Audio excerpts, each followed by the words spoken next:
So hi everyone, my name is Arnault, which is basically the French way of saying Arnaud, which is more simpler in German. I've been a data scientist at Sika for 5 years, and I'm currently an engineering manager there. I'm mainly working and liking to work on NLP, computer vision, scraping, and unstructured data. And I enjoy coffee, like most people get there, I guess, and Brazilian Jiu-Jitsu. You've got my different handles there, and you may know me because I'm working on STQDM, which is a streamed progress bar, basically. So one other thing I'm interested in is the fact that as a community, we call ourselves data scientists, but most of the time, we don't even care about the data part, and we never look about it. So that's the reason for my talk. I want to speak about visualizing your computer vision and why it's necessary to work on basically your products.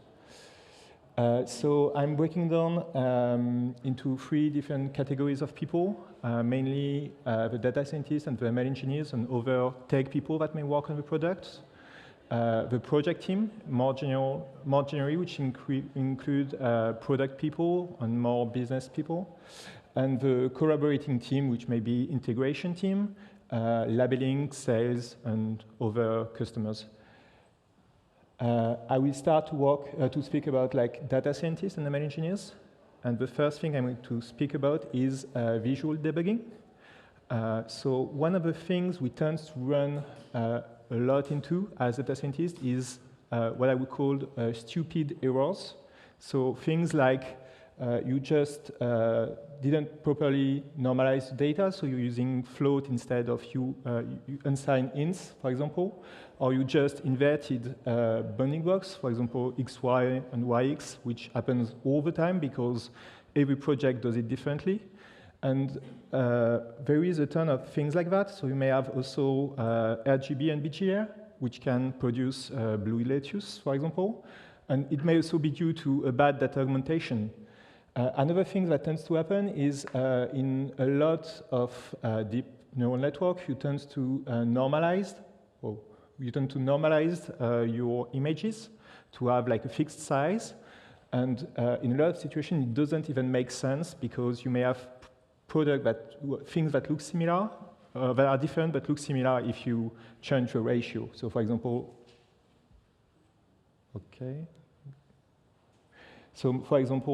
one liter bottle and a smaller one. So that's things that make our code break over time, and sometimes it can be really expensive because we tend to lose a lot of time if we don't just look at the image, or we even sometimes give up on experimentation because we failed it and we didn't notice it. So the first kind of tool you may want to have in a project is to understand issue with the code, and to be able, and your goal is to be able to rapidly open an image with annotation from your console, your notebook, or whatever tool you're using. And classical tools for that are basically OpenCV, Matplotlib, Jupyter Notebook, and others like this. The second thing we need to look at is understanding the data and analyzing experiment. So this is a toaster, and this is not a toaster. This is not just a random toaster. This is an example of a toaster according to the COCO dataset, which is the most popular benchmark in object detection.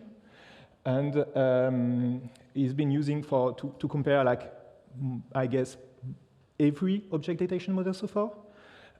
It's taken from one of the class, but you may find other examples like this. I just took the toaster class because I'm lazy and it's one of the smallest one, so I didn't want to go through people and stuff like that. And what is really surprising is there is not just one toaster, there is 3 of those. In the validation set and the training set. So you're not just it's not something that randomly happens, it's a real representative of the small toaster class. It's 10% of your validation set. So basically, if you're better than other people on object detection on the toaster class, it may be due to that, which is probably not what we want as a community. There is a lot of different unexpected things you may find if you look at your data. So there is this combined toaster microwave things I didn't even know existed.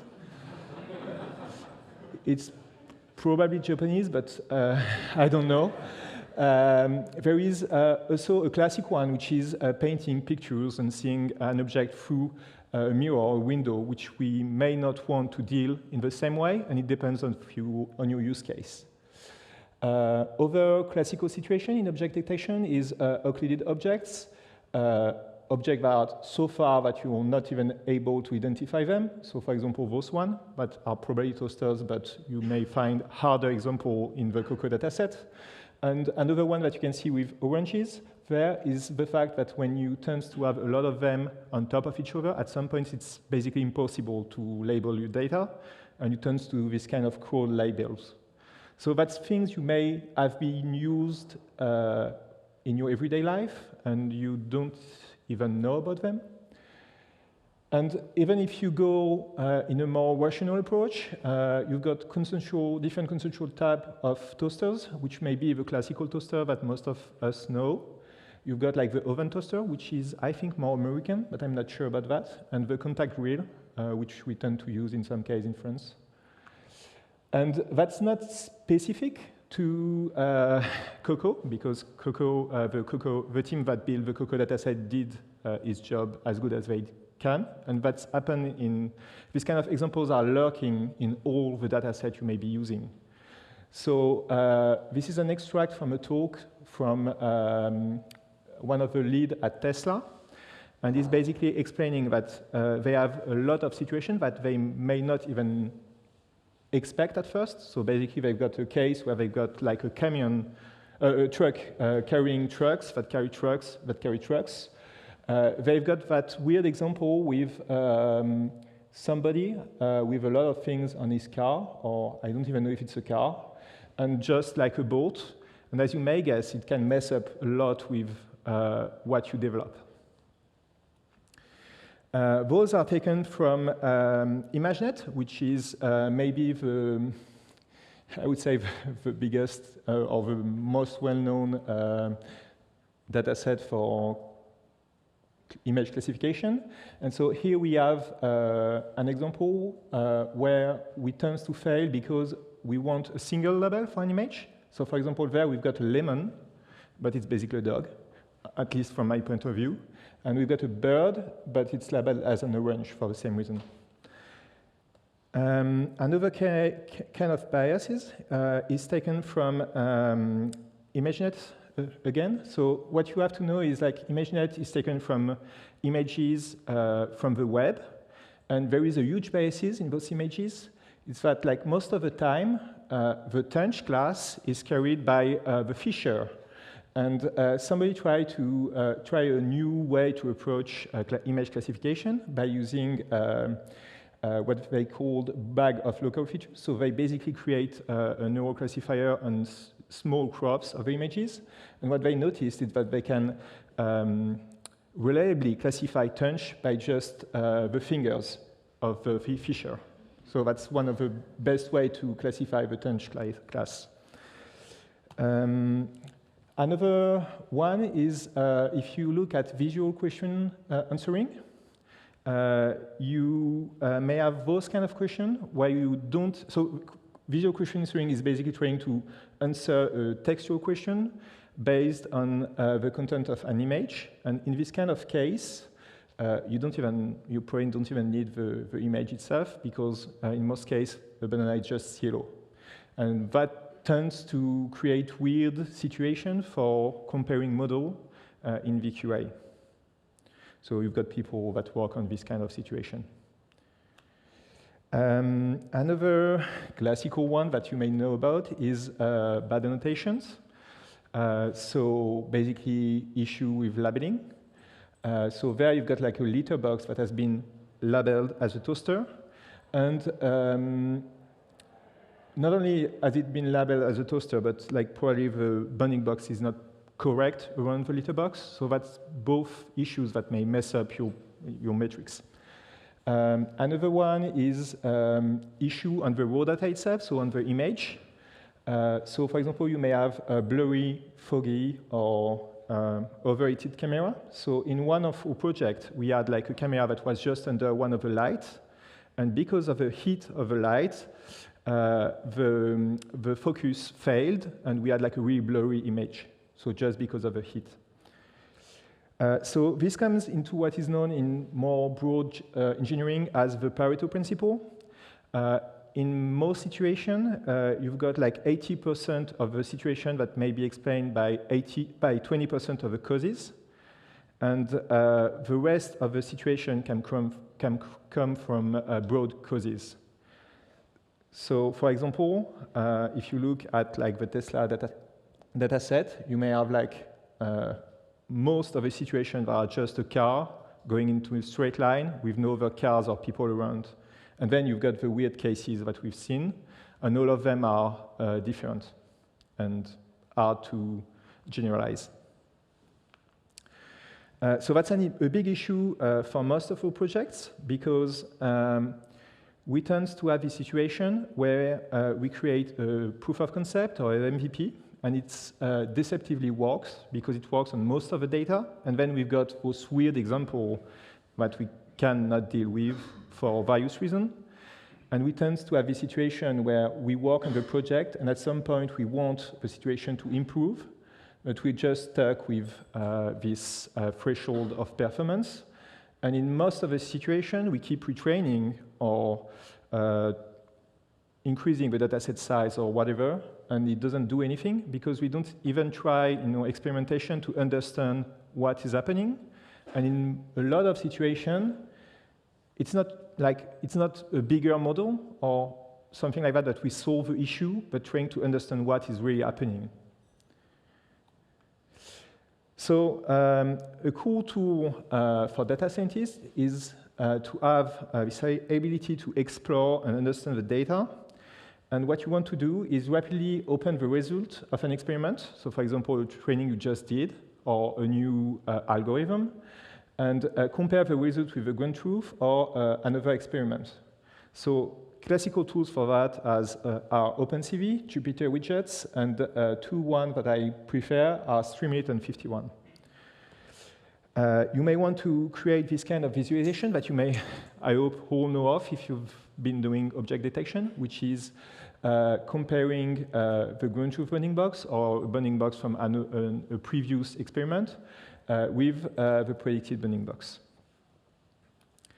And this is how we know if we've performed well for people that didn't do object detection. So one of the classical tools to perform that is using Streamlit. So Streamlit is a quick way to create dashboards and other kind of notebooks and visualization tools. It's really cool because there is a lot of things that are integrated for data scientists.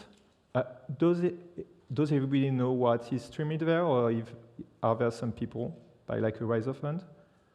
Okay, so you basically can like write Python scripts or things that look like Python scripts and integrate your model inside it and just like display the images easily. So there is a lot of things that you can do. So basically this kind of visualization where you just create an image with matplotlib or whatever, and you can just display it, and then you can create a bunch of filters and other things like that. One of the cool parts about Streamlit is it's tightly integrated with most of the tools you may already be using. It's highly customizable, and it's customizable in a live manner. Which I mean by that is you may be experimenting and looking at that kind of image and wanting to try a new visualization because you want to display something else. And you can do this from your code and then see the image again without changing everything or restarting something. Another good approach for most computer vision situation is 51. So 51 is different in a way because it has already most of the things you may want integrated. So we go through like a bunch of the features for 51, but you don't have to produce as much code as with Streamlit, basically, because if you build with Streamlit, you kind of have to write everything. So the first thing is you can easily create this web interface by just launching the application on your dataset, and it can come from a terminal, a notebook, or a console, or whatever. So it can come from your Jupyter notebook, for example, if you tend to use this. And you can display a dataset, which is basically 51 objects that looks a lot like a pandas data frame, and integrate a bunch of other functionalities. So it's like a custom things from 51 that you can produce and use. And from that, you can just add your detection by basically taking the detection and adding it to the sample. And by pressing sample save and reloading the view, you directly have your new annotation, which are your predictions inside your 51 view. Another cool thing with 51 is it has built-in filtering. So once you have your prediction included, you already can filter with, for example, the confidence to see the example where the model is the more confident, the most confident. And you can do other things to filter by class or over, like a lot of different ways. And which is really, really cool with 51 is you can do everything or most of the thing from the user interface, so from the web interface, but at the same time from your Jupyter notebook in the same way, and you can interact both ways.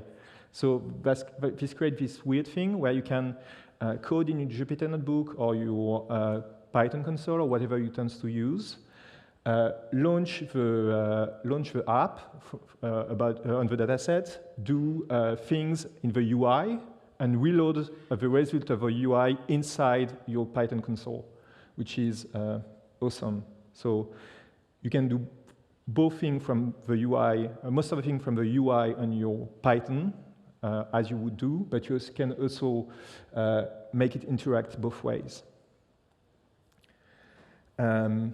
As I said, there is a bunch of integrated things that you don't even have to develop. So a classic one is the patch view, where you can focus on the bounding box instead of having like the full view. And you can do some things like filter from different models and different predictions. There are also pre-made evaluation tools. So for example, you can just compute and evaluate your detection between your ground truth and your new model and have results. But you can also use them to directly in the UI try to find the false positives and errors of your model. So that's a really cool way, an easy way to interact with your data.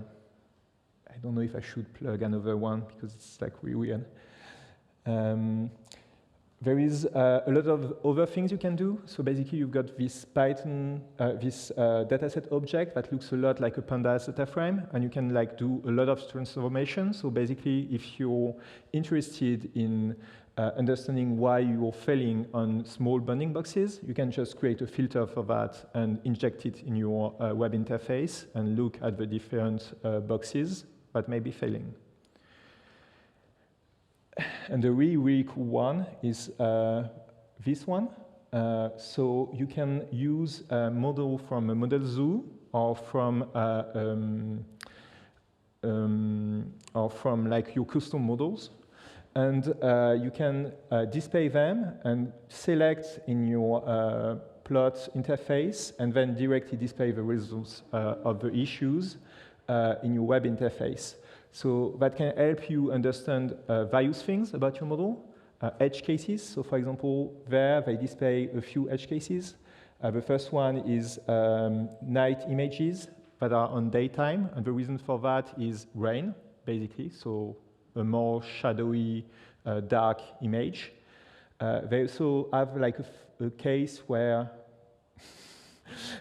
it's a case where you just, the camera itself fell on the dash cam fell on the dashboard, so you basically don't even see the camera anymore. And And you've got also this case where they just try to find annotation mistakes by looking at examples that are in the bad cluster. And so once you've done that, you can just tag them and use them later for relabeling or stuff like that. One thing from my own experience is it works pretty well in this kind of case, but if you're like on a really specific case, the most models don't work out of the box to do these kind of things, but you may use your own computer vision model that you've been training, and it kind of make it perform better. So next category of people are the project team, and what they may want to do is explore the dataset and what I call create slices. So has anybody heard about slices before? Okay. So one of the classic issues that I already talked a bit about is the case that your data distribution does not always help you. So the classic case is most of the time you're like driving in a straight line, and the critical situations are really sparse and really rare. So for example, you don't want to run over a pedestrian, and it's not something that happens all the time in your data set. It's like really rare to have like somebody just in front of your camera. So in self-driving, you may want to isolate those kind of situations. Another one is not everything is equivalent, so you've got two different case example in there. Missing a signpost is less important than missing a car or a pedestrian. And missing a car far, far away or on the other side of the road is less important than missing the car that is just right in front of you. So what we tend to do as a community is use a big metric, like the MAP, and just rely on this. And in a lot of situations, those two biases that I talked before kind of make us run into issues when we want to go in the real world. So a way to counteract this is create what we call slices, which is a subset of data defined by one or more condition, which may be automated condition. So for example, if you look at the COCO dataset and the MAP, they tend to do the small boxes MAP to differentiate them. And you've got, and you can also do this manually. So a slice itself is just an isolated subpart of your dataset that you create a new metric on, and you can then compare the situation and compare metric and specific use case that may be more important for you or for your projects. So one of the cool things to do if you have like an exploration tool is to be able to locate this kind of use case and isolate them into slices that you can use then to create those new metrics that you can monitor. So for this case, you want a deploy tool to be able to search on various metadata that may not even be your real model, but other models that come from somewhere else. And so you want to be able to filter on those, and classical tools to do that are Streamlit 51, Know Your Data, and surprisingly, a lot of labeling tools that you may already be using.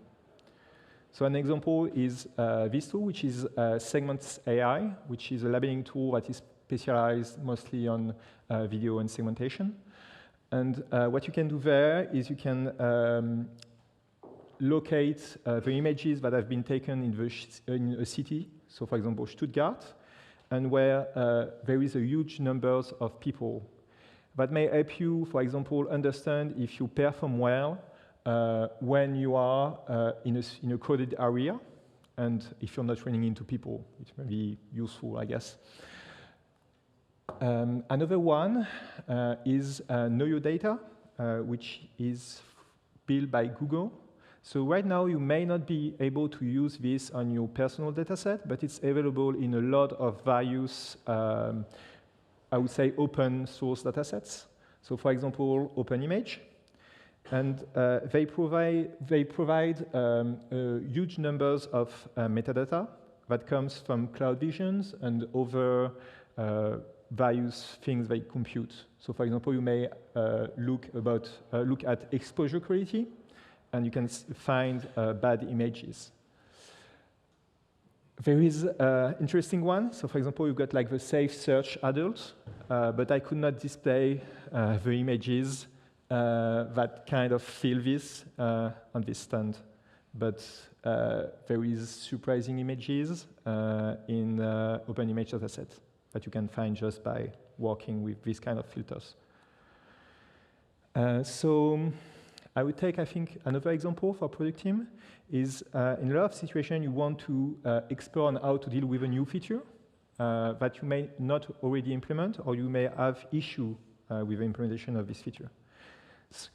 So I'm going to take an example from a personal experience. I had this project where we had to recognize food and create invoice for people. So we just took a picture, and then we said, OK, you bought these dishes, and we will charge you this amount for that.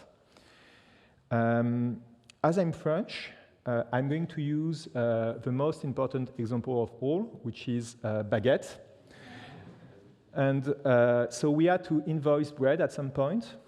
And the first things you may notice is there is tons of different types of bread. So if you're German, Schwarzbrot, for example. And you don't want to invoice them all in the same way. For example, in France, in a lot of restaurants, the first slice is free. But it's not the case if you've got like other kind of bread. Another thing is the case where do you have one or two slices? So, for example, we have this case where somebody took the full bread, and this case where we have two slices that are smaller but that are stuck together. So all those can create a value situation where you may fail for these reasons, and you have kind of no chance to solve them by just like brute forcing on your data, on your labeling, on your model, on your like retraining your model over and over again. Another example is dishes where you have bread in them. So, for example, hot dogs and sandwiches, where you don't want to have both the bread and the meal itself that are invoiced. And the last one is this one, which is interesting, is in a lot of situations in a restaurant, you may have dips or soups, for example, where they give up a slice of bread for free because you want to eat your guacamole on bread. So they don't charge you for this, and it's part of a dish, even if it's a slice of bread. OK. We're going to the last part, which is the collaborating teams. And what you want to do with them is to share knowledge with labeling and integration teams mainly, but also your sales team. So I'm going back to the toaster example. And you may already have seen a lot of these examples in your projects where you have a lot of different objects that are represented by a label that may be understandable in some cases, for example, toasters, but that may be a lot more complicated. And in this case, you have to train your labeling team to understand what it means with examples. But at the same time, in a lot of situations, you've got also the integration team that just came up with your model and have an answer that is like basically ununderstandable. So the label you choose as a team, but they don't even know what it means. And so they cannot sell it, or they cannot use it in the rest of the system. So a good thing to have in this kind of situation is kind of like a data dictionary where you can explain with examples, what we call references, what an image is as a label, and the opposite, which is what a text label is as an image, or a few images examples.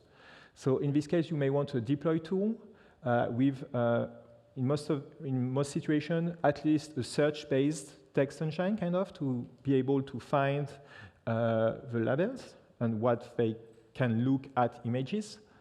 as images, and for labeling teams and for other people, it may be really useful to have like a visual search engine so that they can just like kind of ask your current model or your current performance, your current algorithm, what this weird thing they are seeing is, so that they don't just like give you bad annotations or waste your time. So you can do this with Streamlit again, 51, and most labeling tools. And the easiest way to do it, really, is just like giving people PDF files with just examples of your label and the images. So to conclude, there is mainly two kinds of categories of usage. There are the ones that are for most people there, which is for development teams. And you want them highly coupled with their current tools so that they can iterate and both see the images and create filters or other models and interaction with that. The second part is for, I would say, business people or other teams, and you want them to be able to search a web interface, so you want something that is deployed and not just running locally. I listed a few important features that I already talked about, so that's for later. That's too boring to go through again. And those are the two tools that I like the most, which are Streamlit and 51. Streamlit is like the highly customizable version. If you have specific things to do, because your data is maybe not images, or it may be a combination of images that you may want to see at the same time, or you may want to shift, for example. The other thing is it integrates well with all the tools you may already have. So, for example, if you use DVC, data version control, for versioning your models on your weights, you can use Streamlit to compare two different predictions by going through, using the Python API of data version control, DVC, and go back to older predictions of your model. 51 is like the easiest one, and it has already a lot of things implemented. So if you're starting, it's like probably the best solution right now. And surprisingly, I think most of you already have those kind of tools, basically things for debugging like Matplotlib or stuff like that, or just in your current labeling tools, you may be surprised of what already exists in them. And to conclude, so please look at your data. That's really important. That's, in a lot of situations, the best way to understand why you're not improving, why you're stuck on that sailing. And yeah, don't make this toaster sad, and thank you.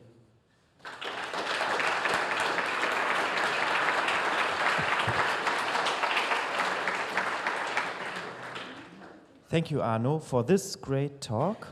You were pretty fast. We have some minutes left, but before we let you go into coffee break and all our attendees, please answer us following questions.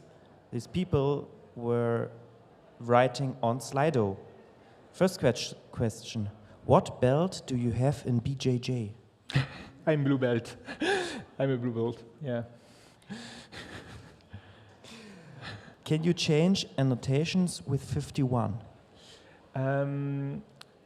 I think no, but you can, right now I'm pretty sure you cannot, but you can tag them, so you can add a label to them, and you've got like a lot of tutorials that explains how to interact with most labeling tools.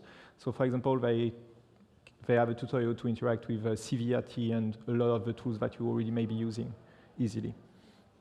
Can 51 handle big COCO datasets with a lot of bounding boxes per image and thousands of images? I don't think I ran into any troubles with COCO.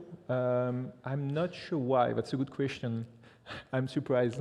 It may be due to my computer or some things I may missed, but I think they are using directly the images from the web and not like downloading them, but I'm not sure about that. That's a good question. I'm sorry. The last question I have here is, how much do you work with data as an engineering manager? And how does the data science skills help you in your engineer manager role? Oh, I think one of the things I tend to do a lot is like trying to wake like other data scientists up to this. So in a lot of situations, they don't care as much as they should. And there is a thing that is really specific to CKR because I didn't present what we do. We are a consulting firm. So we build various data solutions for people. And so one of the things that arise because of that is we tend to start a lot of projects. And for this, we have to create the first data sets. And one of the things I tend to do is like go get this data, find people to take the pictures. For example, I was in the Silicon Valley in 2015. And one of the funny things I could see at that point was Google cars, like Google employees were driving Google cars everywhere to create the first self-driving data sets. And as a community, I think we tend to be lazy in a way and not try to find solutions and push data set creations. So that's the things I do a lot with data, is complaining with my fellow team. There's one more question upcoming, or some people try to write them down now. Is there a special tool, you can recommend to visualize time series data? Oh, no, sadly, I'm not really good at that. I think you can do most of what I showed you there with Streamlit and your current plot tools. That's what we do on one of our projects. But I don't have like a equivalent to 51 where everything is integrated.